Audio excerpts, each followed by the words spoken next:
ठाकुर को छोटकी बहन है। अच्छा पहले मेहरारू मरद वाला सुनाई कि प्रेमी प्रेमिका वाला। प्रेमी प्रेमिका वाला सुने वाला लोग हाथ उठावे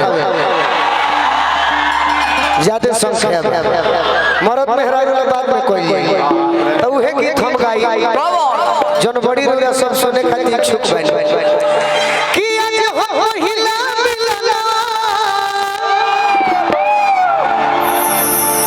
मिलल सजनी सजना। राकेश भैया हमर बाल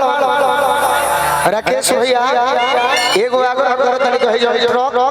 क्या एगो आवागमन होता। हां जी गोलू राजा का जब तक गाना चलेगा नो एंट्री लगाया जाए। बंद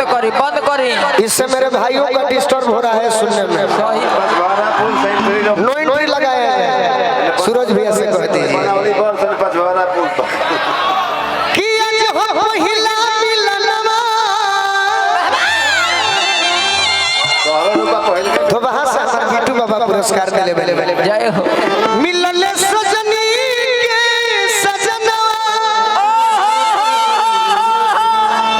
हमारी अंग अंग गुलाब नियन खिलाल बदनवा सुनी सुनी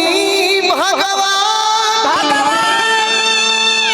अरे जन बिहान हो खेती तनी भाव तो बैठक कर शेर साहब बैठ तरफ सुनी सुनी भगवान अरे जन बिहान हो खेती। पहला भाव रूपा जी दी हम गोलू राजा अरे की आज राजा जी के कोरवे में जवान हो खेती। आज राजा जी के कोरवे में जवान हो खेती। आज राजा जी के कोरवे में जवान हो खेती।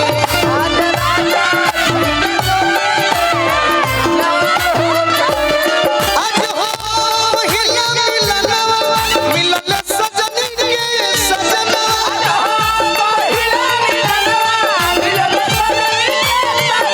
हमारी अंग गुलाब नियन खिलाल बदनवा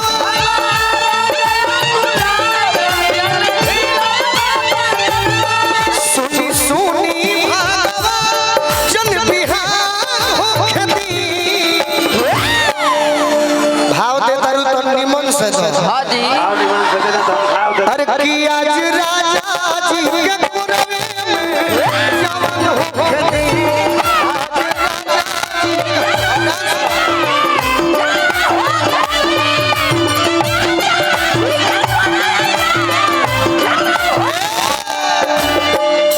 बड़ी सुंदर हमार बाबूजी गीत गौले रहल। हां जी एमे से तो इसने करे के बा उपेंद्र भैया टेंगारी चाचा जौन गीत में शेष करे हमार बाबूजी गावत रहल। दूगो गीत हमार चोरी भइल बा। हां जी बाकी ओकरा बारे में ना कहो। देखिए हमार गीत कौन चोरी भइल बा। ले ओई लगावा ना यो वही छोट बा खेलवा राजा लइका ले ओई लगावा ना यो वही छोट बा खेलवा राजा लइका।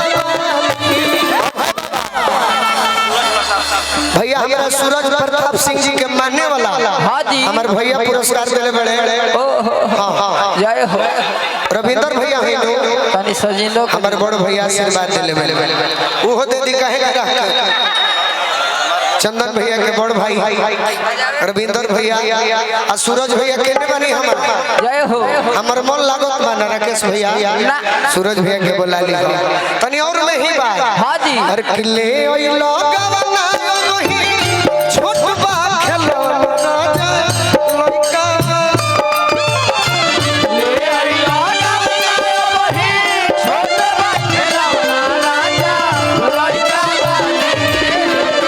सुतो बिछा के कुछ तोहरे बिछावा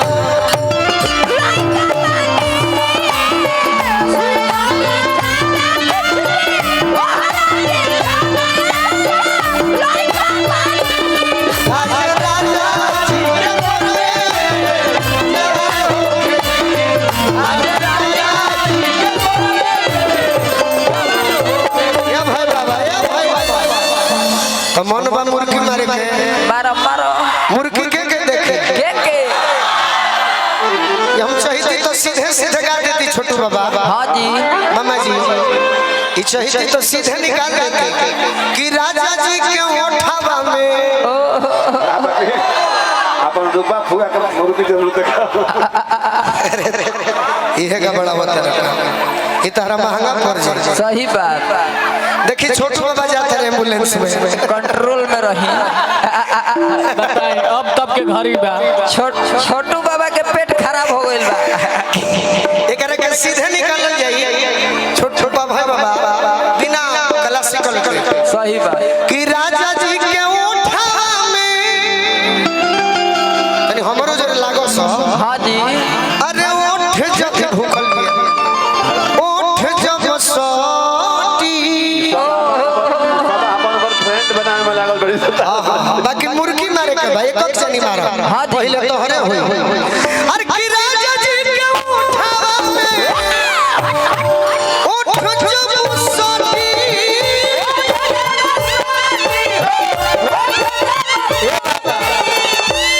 तैयारी में बड़े हां हां हां तो मुर्गी मारते जैसे बुझा दे कि यहाँ बोला तो पैखाना पास कर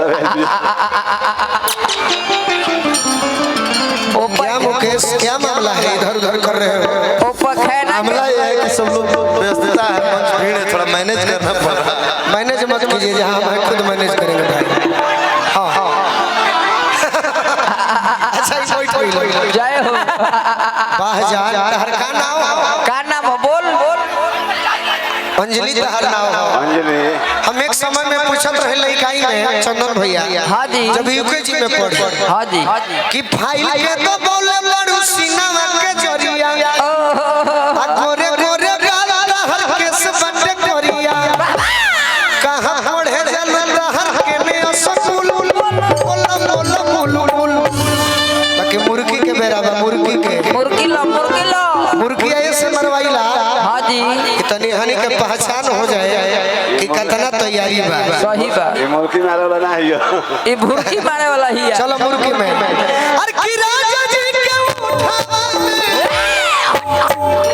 उठ जब सोती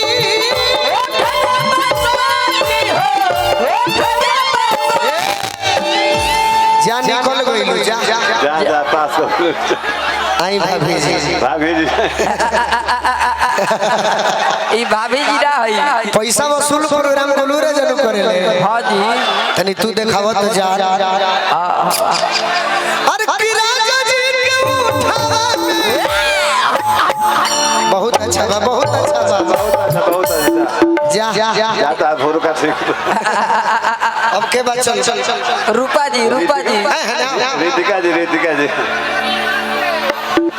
चलो है ना ठाकुर जी का सिस्टर देखब लइका झिटका मत फेंकस अरे कि राजा जी के उठावा में जो जो जो बावर्ची रही थी तो खीर देती हाँ जी बावर्ची रही थी तो खीर देले रही थी हनुमान रही थी तो सीना में चीर देले रही थी सही बात एह देश के प्रधानमंत्री रही थी तो तोहफा में कश्मीर देले रही थी ए रूपा भौजी ए भौजी आओ आओ नहीं करके के मुर्गी देखे तू ही तो आज भोजपुरी के बचौले बन हाँ जी ई लोग अश्लील कइले बा तू बचौले बन भाई देखिए हमरा अभिभावक हमर गार्जियन हाँ जी पिता तुल्य पूछी चाचा हमरा के 1000 रुपया देले बा बोलो हां इनके काज बच्चा का तो हरेंद्र ठाकुर आइल बड़े ये बहिन के काज हटा है ना देखे दो बैठा ऐसन मरी हरी चारों ओर लोग देखे हाँ जी हमनियो को देख लीजिए अरे कि राजा जी के उठावा में उठ जब सोती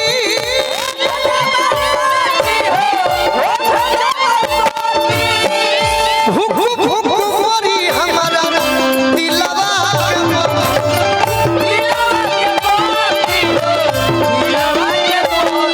वाह वाह भूख भूख मरी हमारा दिलवा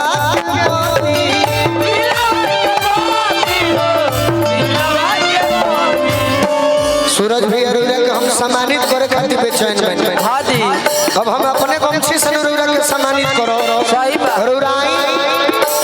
आई जतना दिन प्रोग्राम होई एह नारायणपुर बाजार पर के भूमिका बा, लेकिन विशेष भूमिका हमारा सूरज प्रताप सिंह जी के बा। एगो ताली बजा के आशीर्वाद दे सको तनी रुआ सब तो दे दी हमारा सूरज भैया के कि आज 2023 में होता तो 2024 में होई आ 2030 तक 35 तक 40 तक चलत रहो। वाह वाह बाकी रुआ अपना हाथ नहीं के देत का है एगो रुआ पैसा ना का छुई ले बोलो हां हमने के 3046 तक आबि जाए भूरी हमरा दिलवा के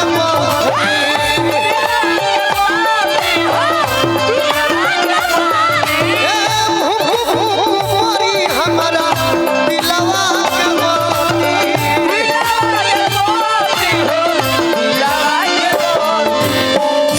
सूरज भैया बहुत बहुत आशीर्वाद दिले बनी जय हो जय हो किरण भर लोभ के दरिया में किरण भर लोभ के दरिया में नेहान हो खेती हम आऊंगा के नहा ले हो जे तनी जोर से हल्ला करो लोग नाराज जिला वाला यही तो हमारी पूंजी हमारे अकाउंट में 1 रुपया ना 1 रुपया ना बाकी श्रोता खोजब भाई खोजब सब खाली चेक बुक बहुत मिली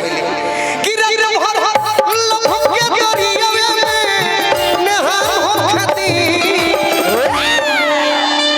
हमरा गावे आ गई मिला जुल के बाकी ना चाहिए ना सही बात बाकी है बा हाँ जी। अरे कि आज राजी के